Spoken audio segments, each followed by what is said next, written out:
Hey, what's up guys, this is Card Shuffler 99 here, and today I'm going to be showing you guys a really cool no setup card trick that I hope you guys enjoyed. If you do, make sure you hit that thumbs up button and subscribe to the channel if you're not already subscribed.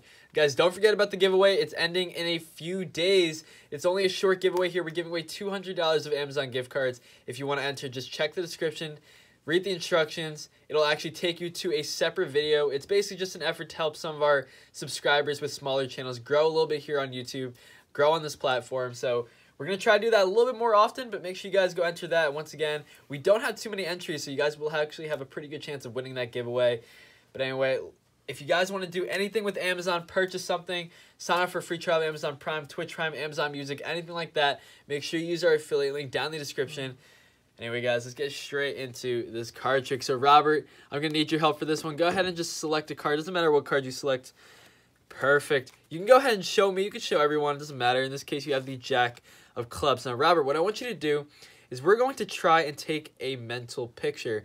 I want you to go ahead and hold this card face down right there.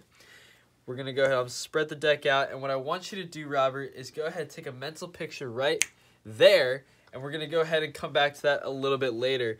So, Robert, once again, just for reference, you can show us what was your card. The Jack of Clubs. All right, we'll take the Jack. Check this out. We're going to put it somewhere to the middle of the deck. It doesn't matter where because we're just going to cut it and try our best to lose it in the deck. Now, Robert, I don't know if you've been to Vegas, but what they have there is something known as a sloppy shuffle, and it actually looks a little bit like this. It's pretty sloppy. Basically, you got some cards going face up. You're going to have cards going face down. It's just an effort to make a really sloppy looking shuffle. And there's nothing really special about it. It's just a very sloppy shuffle. And yeah, just like that. So, Robert, I'll show you here. I have some face up to face down cards. Got some face down to face up cards. And I bet I could even find for you, yep, some face up to face up cards. Now, Robert, you'll see here this card right here, the 8 of Spades. That wasn't your card, was it? No, that was not. That was not your card. Now here, Robert, I'm going to give you the 8 of Spades right now. Go ahead, hold that card right there. And what we're going to try to do right now is a little bit of magic. I'm going to snap my fingers, and we're going to see if we can go back in time. Back to when the entire deck was face down and to where you were holding your card, the Jack of Clubs. Go ahead and flip it over, Robert. Show everybody. That is the trick, guys. I hope you enjoyed this one. Credit to this trick goes out to Jay Sankey. I hope you enjoyed it. Anyway, let's get straight into the tutorial. So, like I said, this is a no setup card trick. It's a really easy one to do as well. So, all you're going to need for this is a simple deck of cards, completely impromptu. So, let's get into the tutorial. So, because it is no setup, because it is impromptu, you can start with a shuffle deck of cards. It's always good to shuffle the deck before you start any trick. It's just going to help reinforce the fact that the entire deck is in a random order and you're not actually setting anything up. So, good way to start the trick there. All you're going to do for this trick is go ahead, have your spectators select a random card. So in this case, let's go with the 6 of Hearts. We'll use the 6 of Hearts for now. So, once they select their card, all you have to do is you actually don't have to do anything immediately after the fact. All you're going to have to do at this point is you're going to say that we're going to try to take a mental picture. You're going to have them turn the card face down. You can have them pinch it wherever they want. And you're going to say, go ahead and just put it somewhere, right? Let's put it right here, okay? What I'm going to do is I'm going to spread the deck face down, all right?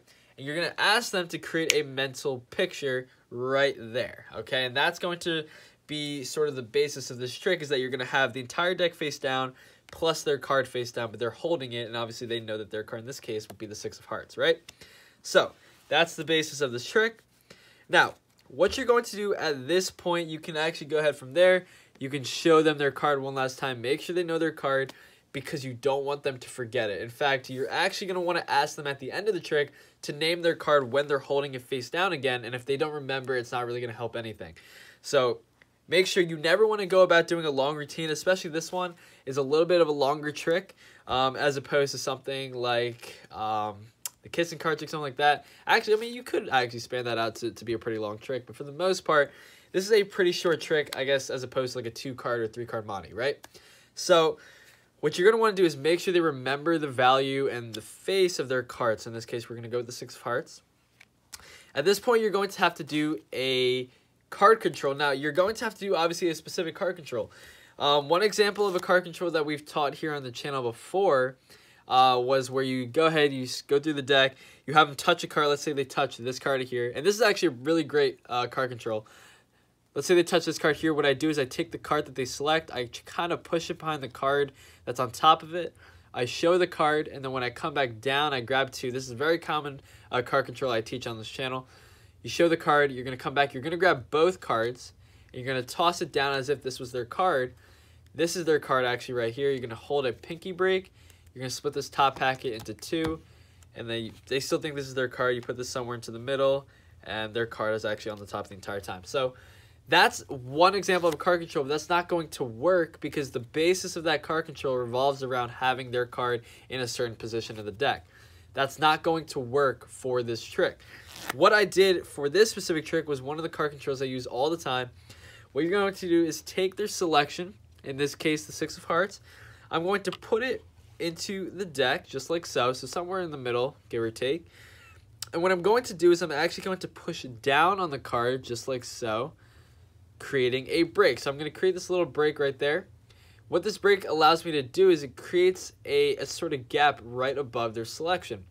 From here, you're going to take this entire top packet that's held by the break, and you're going to split it into as many packets as you want. I typically go with two, so I go 1, 2, lift up on the break at 2, so I'd be 1, lift up on the break at 2, and then the last packet you're going to set down as a whole, and that's going to bring their card back to the top of the deck. You can split it into as many packets as you want. So if you want to go 1, 2, 3, 4, 5, you could do that if you really wanted to. If you think that's a little bit more convincing, obviously that's up to you. Now, just a little fun fact, you can do the same thing and control their card to the bottom in a very, very similar way. In that case, what you would do is put their card here, somewhere into the middle, preferably somewhere near the top. And instead of pushing down, you'll push up. That's going to create a break underneath the card.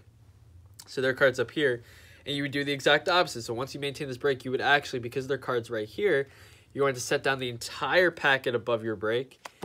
So in this case, you'd be setting down this entire packet here. So you go 1, and then the bottom packet you can separate into as many as you want. And then from there, that just control it to the bottom. So again, that's just a little skill there that I just taught you guys. So a couple card controls right there.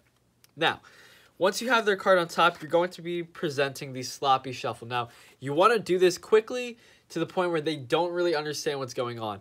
All the sloppy shuffle is, and I'll show you right here, all you've done is put face down cards on one side and face up cards on the other side. You're not actually mismatching any cards the way you do the sloppy shuffle.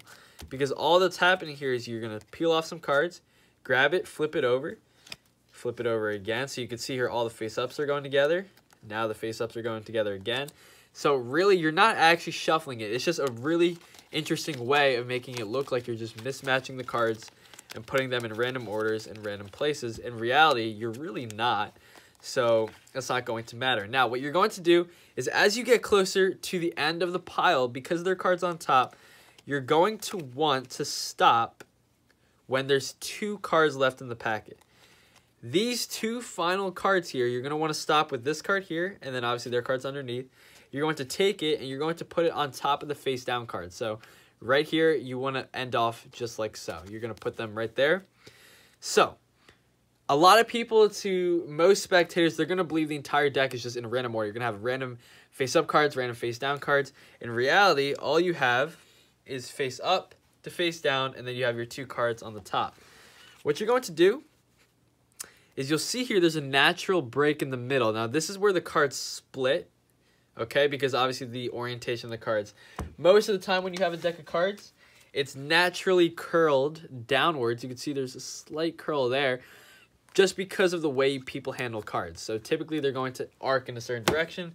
So when you have in opposing directions, it'll create a little break. What you do is you start from the bottom. You say we got some face up to face down. Now you go somewhere towards the top. You got some face down to face up. And then you go into the middle, you're going to grab that break, and you can say we have some, you're going to find that perfect break right there. It's going to be tough, so if you want to, before the trick starts, make sure you arc the cards a little bit more. So in this case, we have the cards right here. What you're going to do is you're going to show the face up to face up, and then you're going to turn your hands just like so, But what you're going to do at the end is you're going to sneak it by taking the bottom packet, flipping it face down, and turning this one over. So in reality, you're going to be in this sort of situation here. You're going to be going like this, and then at the end, you're going to go like that. Okay? What that does is going to make the entire deck now face down, except for the 2 cards on top. You're going to say, hey, the 6 of spades, that's not actually your card. What I'm going to do is get a break under the 2 cards here. Say, okay, no, it wasn't. Flip it over. Now you go back to the mental picture. They don't think that's their card. Go back, say, check it out. The whole deck is face down, and you're holding your card one last time. That was the trick, guys. I hope you enjoyed it. And anyway, this is Card Shuffler 99. Peace out.